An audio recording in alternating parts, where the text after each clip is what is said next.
Ladies and gentlemen, podcasting since 2005. You're listening to Gamertag Radio with your host, the always opinionated Paris Lilly. This is Gamertag Radio. And you're listening to episode 937 of Gamertag Radio. I'm Paris. It's just me. There's nobody else. Both Danny and Pete were in Europe last week, so that was it was kind of weird, like both of them being on a different time zone and us communicating everything. I'll let Danny tell the tale of where he's been and what he's been doing in due time when he returns, but he's been traveling all week, so he won't be on this episode.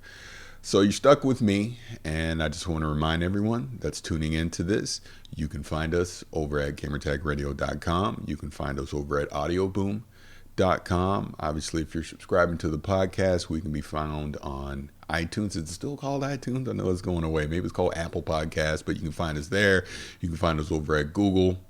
You can find us over at Spotify, basically RSS feed anywhere you want to subscribe on the audio side, you can find us.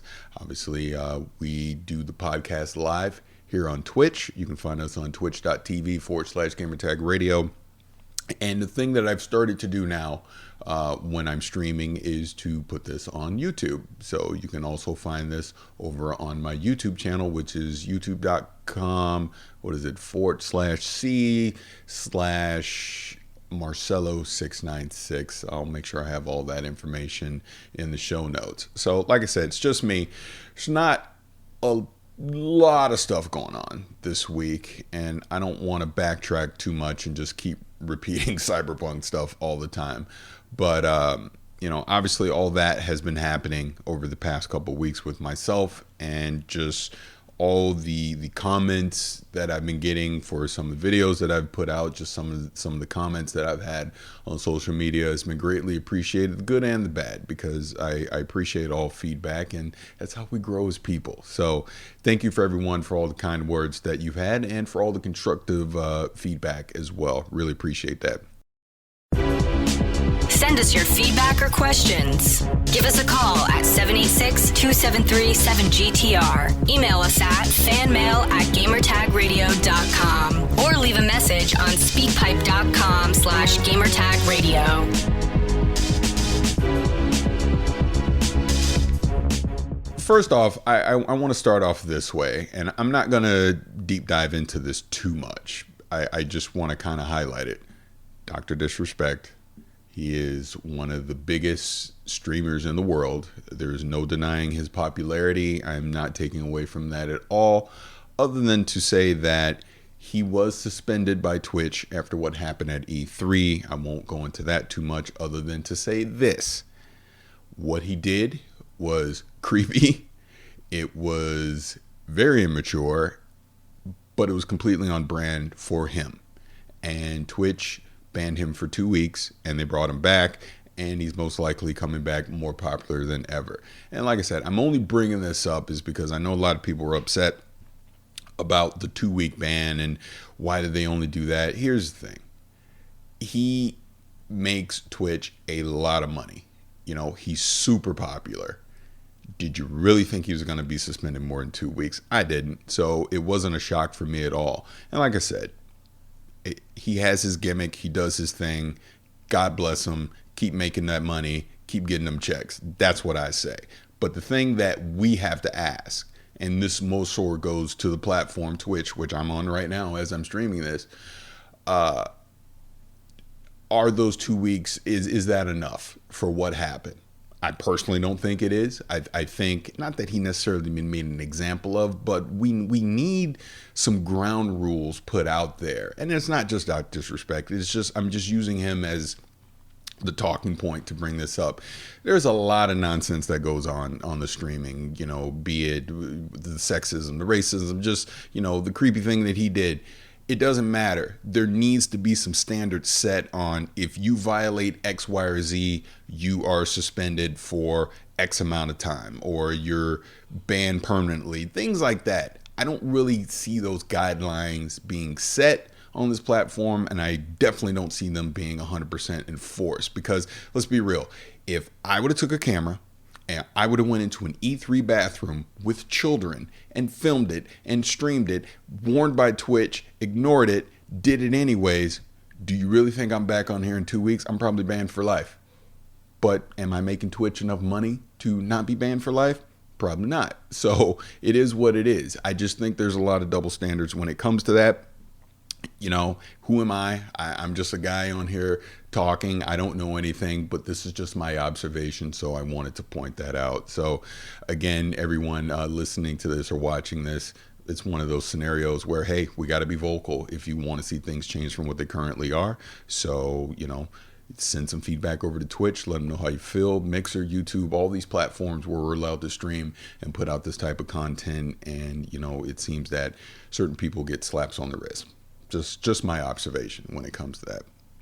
So like I said, I wanted to get that out of the way. I'm gonna go into another slightly negative topic because I just want to get these out of the way as we go into the show. So Kotaku, Jason Schreier had another article, guess what, about crunch, but this time was more so about Treyarch and just some of the standards over there with the development of Black Ops 4 and just kind of a little bit of behind the scenes of everything that was happening there and just kind of, what's the word I'm looking for? Just basically the treatment of some of the contractors, and I don't want to say lower level, but just some of the contractors, QA people that were heavily involved in the crunch to get that game out on time last year. And he, like I said, I don't want to deep dive into it too much other than to say crunch has been kind of the boogeyman right now, be it we're talking Treyarch, be it we're talking CD Projekt Red, Bungie, etc. down the road. And we've heard various different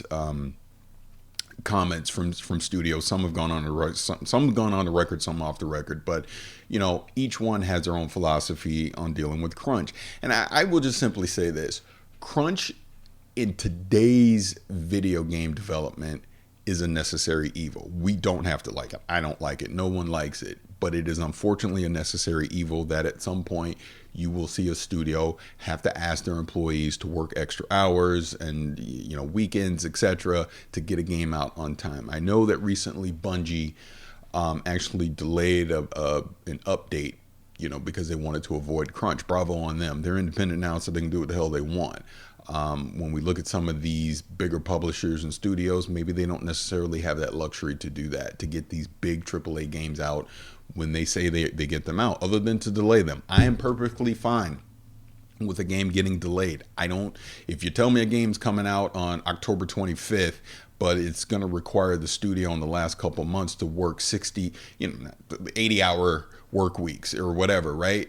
No, delay it if you need to. I'm perfectly fine with that. But there's a lot of people that aren't. There's a lot of money that's tied into this to where maybe they can't delay it. And I think that's just the common theme of these first two topics that I want to bring up is it's all about money at the end of the day. These companies make hundreds of millions, damn near $1 billion franchise like Call of Duty as an example. You know, they may not necessarily be able to afford to miss a launch window because it's going to cost so much money. It's going to cost people jobs, etc. And like I said, I'm not making an excuse for these big companies. Maybe you need to plan it out better. Maybe you need to schedule it out a longer development cycle so that you don't have to rush at the end to get these things done. I don't know. But when we go on social media, when we go on these forums and we see these articles, you know, coming from a Kotaku complaining about crunch, I don't see a lot of people not taking those jobs to be a part of crunch. I mean, we see a lot of quote unquote anonymous sources talking about the bad at a studio, talking about crunch, things like that. And again, I'm not defending the company. I'm just in the middle. I'm not also going to defend the people on the other side that are involved in crunch. I'm just looking at the reality of it is these are jobs. These are how people are putting food on their table. Does that process suck? But it's a process that has been around for decades at this point, and nothing seems to change. So what do? You know, these companies have to look in the mirror and figure that out for themselves. But at the end of the day, it's all about money, man. If you're not making money, you're not putting food on the table. At the end of the day, you're just sitting at home without a job. And this is the profession that you chose to be in. So it goes both ways when it comes to that. I understand why Kotaku, as an example, keeps putting out these articles and they're bringing light to this, but at some point, we have to understand the reality of it. I really wish, and this will never happen, but I really wish a publisher or developer would come out and just be completely open about how the crunch cycle works at their studio. Get people on the record that can be honest about how they feel about it, the good, the bad, and the ugly of it, and we just see the reality of what crunch truly is at these studios. Because right now we just don't know. We hear from anonymous sources. Most likely you're going to hear from the more disgruntled employees when it comes to this versus the people that are actually happy at their jobs. So it will always take a negative tone. Like I said, I'm not a fan of it. I do think it needs to change on some level, but it is what it is. So I always said I was going to lightly touch on this, and I obviously went to a little bit of rant about it. But like I said, I wanted to just get those two things kind of out of the way. Like I said, there's not a lot going on in the gaming world right now, but those were two hot topics this week. So I just want to kind of talk about it a little bit. So one thing that I wanted to get into this week, and unfortunately time was a factor and I did not get the time to get a lot of hands on, was Mario Maker 2 for the Nintendo Switch. That came out this week. The reviews have been off the chart for it. Everyone seems to be loving it right now. I want to put more time into it before I give true thoughts, but just the limited amount of time that I've had with it so far, it's been fantastic. Next week, I'll definitely have more in-depth coverage on this. I'll talk more about my hands-on, how I feel about it.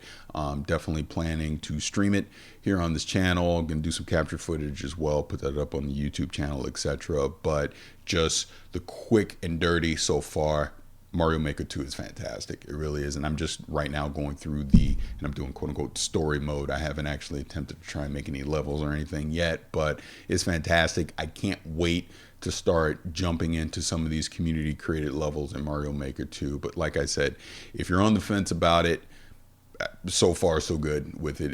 It's been a fantastic experience, and it's going to be one of the better games here in 2019. So like I said, next week I'll have more information on that and we'll deep dive into Mario Maker 2. So another thing that happened this week for me, and I will actually just pop that up on the screen, was CD Projekt Red reached out to me and they sent me a beta invite for GOG Galaxy 2.0, which is currently in beta. And for those that don't know what GOG Galaxy is, the current iteration of it is it's CD Projekt Red's it's their digital platform for gaming on PC. Obviously, something like The Witcher, Cyberpunk, Gwent is there. You'll find some older games that are there. It's all DRM free. But what they're doing with 2.0, which has me excited, is they're creating a platform that will integrate all your other digital gaming platforms into one and give you information for all. So, like I said, it's in a beta right now. It's not 100% working right now as far as all the features, but I was able to bring in Uplay, I was able to bring in Origin, Steam, Epic Games Store, Xbox Live, PlayStation Network, obviously GOG, Battle.net. I was able to put in my login information for all of those, and it basically curates everything and brings all my games into one platform. So I think it's like I have 369 games it was able to import into GOG Galaxy 2.0. And along with that, and again, this is when it's going to be completely curated and working, and if every digital platform cooperates with this, it's bringing in all my achievements, recently played, hours played, just everything. I'll be able to launch the games from this one platform. It is basically trying to be the one platform to rule them all. Again, it's going to be completely open source. There's going to be, community hacks that are going to go into this, everything. And like I said, just even in its limited form right now, I'm very impressed by it because like I said, I can see every game that I own right now. All of them are here, and it's giving me some limited information. I think Uplay, I don't think if I said Uplay was another one I was able to import, but everything's here. All my games, I can launch them. I can see how long I've been playing them. I can see the achievements that I have for them, etc. I know that Microsoft specifically said that they plan to definitely be a partner with GOG on this to integrate a lot of their stuff, because obviously we know that Microsoft is making a big push on the PC side. So I'm excited for it. I'm excited to see what this platform will turn into over the next year or so. Obviously, we know GOG has a big game with Cyberpunk coming out here in the next 10 months. So I'm sure that's going to be a big highlight for them to be able to push this platform, because they're going to have a lot of people paying attention to that company and to that game. And this will be CD Projekt Red's their own storefront to be able to push out Cyberpunk, but it will be available on Steam as an example as well. So I'm excited to see what this turns into. This is still the early beta. There's not a lot there as far as from the other platforms. It's very limited right now, but just the simple fact that I was able to import all my games, see everything that I currently own, and have the option to be able to launch them through this platform even in this early stage is pretty impressive. So definitely something to keep an eye on over the next few months, as we go through the beta. And then we eventually, get to the production, the final 2.0 product. So, like I said, this is GOG Galaxy 2.0. I'll have more information on this in the coming weeks and months. Now, another thing I want to bring up, and I don't want to say that this is negative. It's just the reality of it, and we've been talking about this a lot over the past few weeks. So, Stadia, Google Stadia. It came out, Phil Harrison, was he talking to Eurogamer? I forget who he was talking to, but Phil Harrison was talking to a media outlet, and it came out that, first of all, Stadia will not have an open beta, so it is just going to launch, and if you invest money into this, cross your fingers that it works day one. Chances of that, I'm putting it at 50-50 personally. It also came out from him because it was asked about the cost of retail games. Would there be any kind of discount that comes with them? At first he said, why would there be? There's no reason for that to happen. Then he backtracked off of it a little bit and just said, hey, that's basically up to the publisher how they're going to price this stuff. But they're presenting Stadia as a full platform, a full gaming experience. It's just streaming. Now, I've said in the past that I'm not necessarily a fan of Stadia as a standalone product, and this kind of cements it for me, because like I've said, you can't have a subscription service without some kind of supplement to it. Like this is what, $10 a month, you get a limited amount of games in it. I guess with the $10 a month, you'll be able to play it at 4K. You can do 1080p for free. That'll be next year in 2020. But to get the new games, to get the day and date brand new games that are coming out, again, I'll just take as a random example, Watch Dogs Legion, when that comes out, right? If I want to play that on Stadia, I'm going to have to spend $60 to play it on Stadia. And I'm not going to be able to play it anywhere else. I'm not going to be able to have a download option to play it on PC, play a code, play it on Xbox, PlayStation, whatever. The only place that I can play Watch Dogs Legion if I buy it from the Stadia store is Stadia. It's only streaming. I understand the tech behind it. I think the tech behind it is fantastic as a supplement, but as the primary way I'm going to play games, and I think Phil Harrison even said, yeah, but look at the value. You can play it on any screen you want. That's great if you have the internet to support it wherever you are.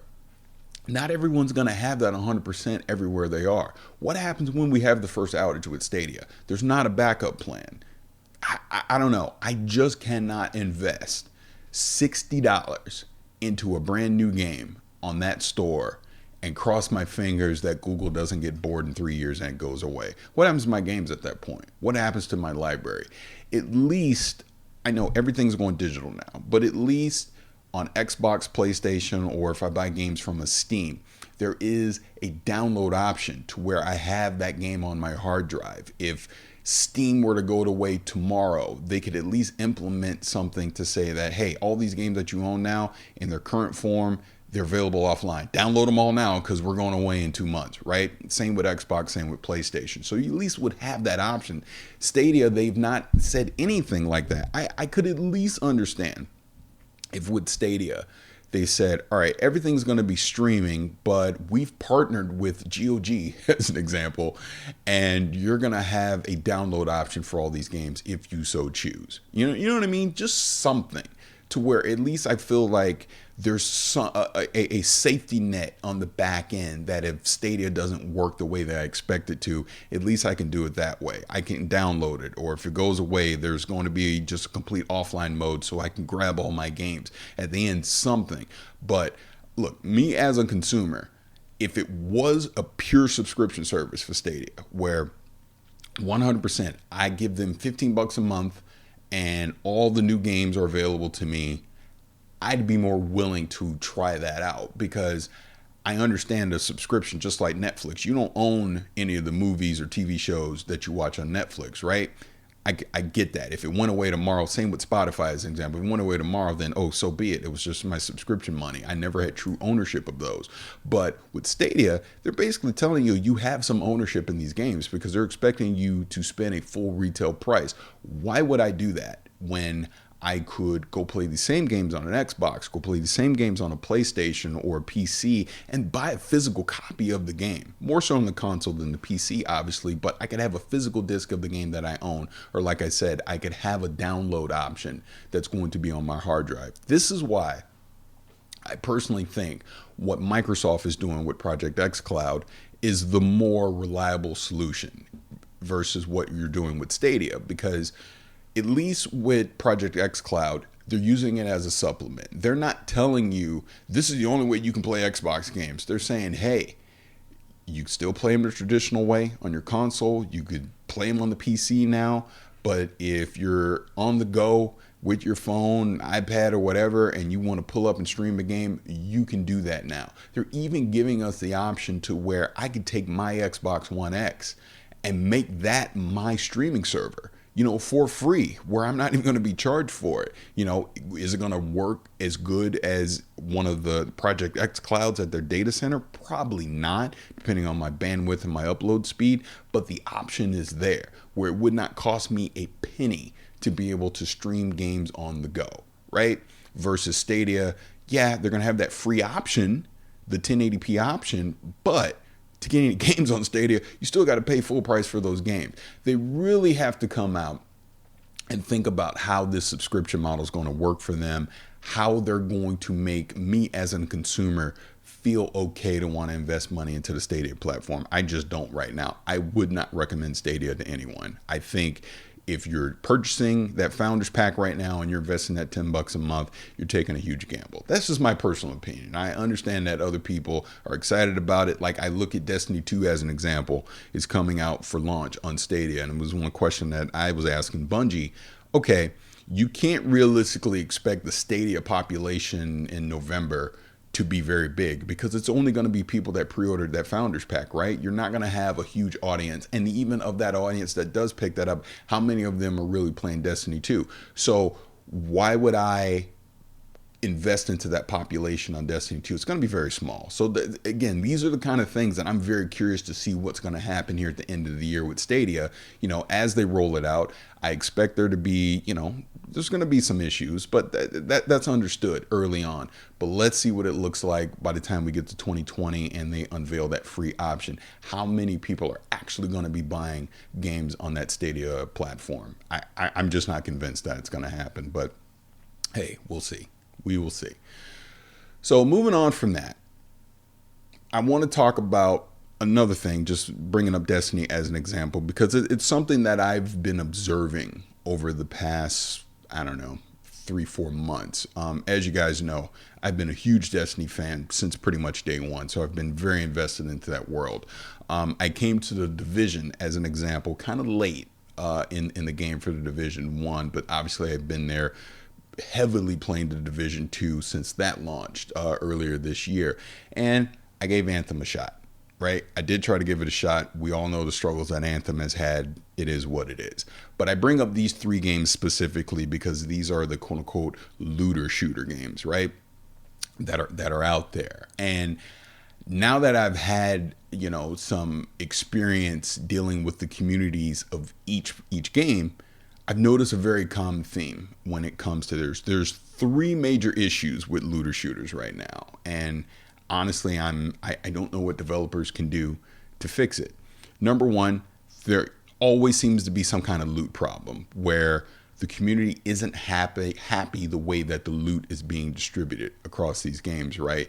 How am I getting my loot? What's the frequency of the loot? With the exotics, etc. Obviously, Bungie this week in their TWAB came out and said that with Menagerie, they're fixing the chest glitch, right? And the community's not happy about that, because that's part of what made that game mode very fun. Was you were getting all this loot and you're improving your guarding and you're having fun doing it, and they're fixing the glitch. So basically, for those that don't know, it's similar to a glitch that happened during House of Wolves, where chest spawns, you get the chest, you basically race out of the room, then you come back, the chest is still there, you can loot it again, you can probably do it 2 or 3 times before it goes away, right? They're getting rid of that with the patch on July 9th, I believe they said was the date for that. So the community's not necessarily happy about that, because they feel like they're taking away something that was fun and something that the community has told Bungie, hey, don't patch this, keep it. We love that, this is fun. The Division has had various issues with their weapon balancing, as an example. That's another option number 2. That's the other issue that's happening, is with weapon balancing across these games. People are not very happy with the weapon balancing in the Division. But obviously, Destiny has been notorious with this, where they'll buff something, but they'll nerf something else that people like, etc. And even going back to the loot problem, the Division has had a loot problem where, the drops aren't being very compelling. And I know that they're adding in to where the secret vendor now you'll be able to get exotics from, and people aren't necessarily happy about that. The raid, really, there's only the one weapon that drops, and the percentage on it doesn't seem to be high enough for people to get Eagle Bearer, it's called, where people aren't necessarily happy about that. So like I said, there's this constant struggle that's going back and forth between keeping the weapons balance versus the loot that you're getting, the ratio that you're getting, etc. And then the third thing, and I really don't know how this is going to be solved, even though I think Activision, ironically enough, was on to something, is keeping up with the content. There's a constant need for new content to come out, right? Because you go through some new content, you play it a few times, you want to do something new. You constantly want to keep getting something new to play in these kind of games.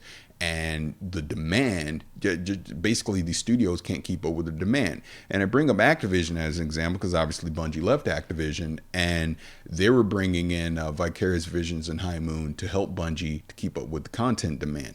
Now that goes away with Bungie being independent. I know Massive obviously has the full support of Ubisoft, and there's multiple studios at Ubisoft that's helping them with content. But hey, even with their roadmap coming out, people aren't 100% happy because they want more and more and more, and they want it all the time. But like I said, that third thing is just something I just don't know if the studios can keep up with. It just seems like an almost impossible task to be able to try and keep up with that demand for content. But then that goes back into the scenario, like I was just saying with Menagerie, where you have a game mode in Destiny 2 that people were super excited about, and they were getting loot from it, and they were happy with it, and it made them want to go back and keep playing that mode over and over. And now you're going to nerf it to a certain extent, and now a lot of people that I see in the community aren't necessarily happy about that, and now they're saying, I'm not sure I'm going to play this mode anymore because that's taking away my incentive to play it. So, like I said, when we look at these developers, trying to balance all this out is, like I said, it's hard, man. It really is. I love these type of games. I really do. I love these looter shooter type of games, but it's hard to keep everyone in the community happy, and there's always going to be something that they change, which maybe for the greater health and good of the game, that people aren't going to be happy about. People hop on social media, hop on the forums, and they're grumbling about it. So I do not envy any of these studios when it comes to that. And I purposely not talked about Anthem in this scenario because Anthem almost, in my opinion, doesn't count because it's had so many issues with its launch. The lack of content, the Cataclysm fiasco, they had to cancel the roadmap. Their weapon balancing is all over the place. They've obviously had their community screaming at them about not getting enough loot, not having enough compelling loot, to the point where, honestly, for Anthem, the best thing that BioWare and EA can do right now is just simply not talk about Anthem. And I know, was it GameIndustry.biz had the interview with the head of EA talking about Anthem specifically, and even saying that, hey, they're not going to give up on it. And I know people complain, oh, you're blaming the community for the lack of success with Anthem, blah, blah, blah, blah. But here nor there, the point on that is, I truly hope that EA does not give up on Anthem. I hope that BioWare is given the time that they need. I hope BioWare just goes dark on Anthem. Let's just not talk about it. Let's not make any promises. Go dark for 6 months, fix the game, and just have like a soft reboot. Just relaunch the game. Just act like, hey, all that stuff before didn't happen, and just relaunch the game and get people back invested in it. I've said it multiple times, as harsh as I've been about this game, the actual bones of Anthem, they're good. I see a really great looter shooter game inside of Anthem. They just got to fix, like I said, they got to fix the weapon problem. They got to fix the loot problem. They got to add more content and give us compelling activities to do in that game. They do that. I think Anthem ultimately, if it can get past its early stigma, will be fine. So I think that's it. Like I said, I've been talking, what was it, 30 minutes? I've been talking for 30 minutes straight. Damn near didn't take a breath. But like I said, there's not a lot going on in gaming this week. So I kind of just wanted to go over some of the things that were top of mind for me. One last thing I'll end this with, and this has nothing to do with gaming. This is more of a pop culture thing. And I've talked about this a little bit in the past. So I've not seen Toy Story 4 yet. And it's weird. I've been afraid to go see Toy Story 4. And just a little history lesson here. So my wife and I first met back in October of 1995. I guess Toy Story, the original movie, came out in November of 95. So the first movie we ever saw together was Toy Story. Because you got to remember, I'm like, what was I, like 21 at the time, something like that. And, you know, the new technology of the animation, all that was brand new. I'm a nerd, so hey, here I am, you know, taking my girlfriend, let's go see Toy Story. Wound up going seeing Toy Story, really enjoyed it. So it was always a movie I really loved and adored. By the time Toy Story 2 came out, my oldest daughter had been born, so took my oldest daughter to go see Toy Story 2. I can't even say it. Toy Story 2. And by the time Toy Story 3 came out, I was able to take my entire family. We all saw it as a family. You know, my all three kids, you know, my oldest daughter, my son, my youngest daughter, my wife, we all went to go see Toy Story 3. And I'm not going to lie. When Andy's mom goes into his room and sees it empty, I was a hot mess because Andy was grown up and just the whole thing. I was just waterworks from that point on. And obviously just the ending with Woody.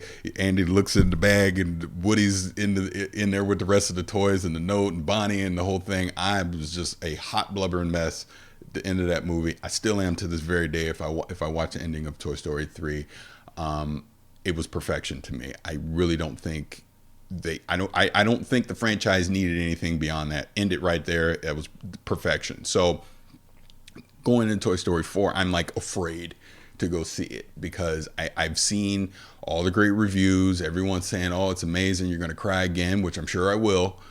But I just don't know how they top that ending of Toy Story 3. So with all that said, tomorrow, taking the whole family again, we're going to go see Toy Story 4. And my wife is going to make fun of me because I'm going to cry in that movie again. I already know I am. But I'm just so worried about how they wrap this up that I just don't know if it's going to taint the perfection of what was Toy Story 3. So we'll see. But yeah, I just wanted to end on that. Definitely, you know, moving forward with Gamertag Radio and everything. I mean, obviously gaming is going to be our primary thing that we talk about, but there'll be some pop culture stuff that we'll talk about as well. So hope you guys don't mind when I bring things like that up. So like I said, we're going to go see Toy Story 4 on Monday. And then I think we're all going to go see Spider-Man on Wednesday. So looking forward to that as well. So I think that's it. I think I've rambled on long enough. Again, please leave us feedback. Really appreciate that. Let us know how we're doing. If you like this format, let me know things that I can improve on. Like I said, here we're doing it live on Twitch. There will be the podcast version, and I'll also be putting this up on YouTube as well if people want to see my ugly mug on demand. But other than that, this has been Gamertag Radio, episode 937. I'm Paris. Danny will be back next week. And we'll see you guys soon.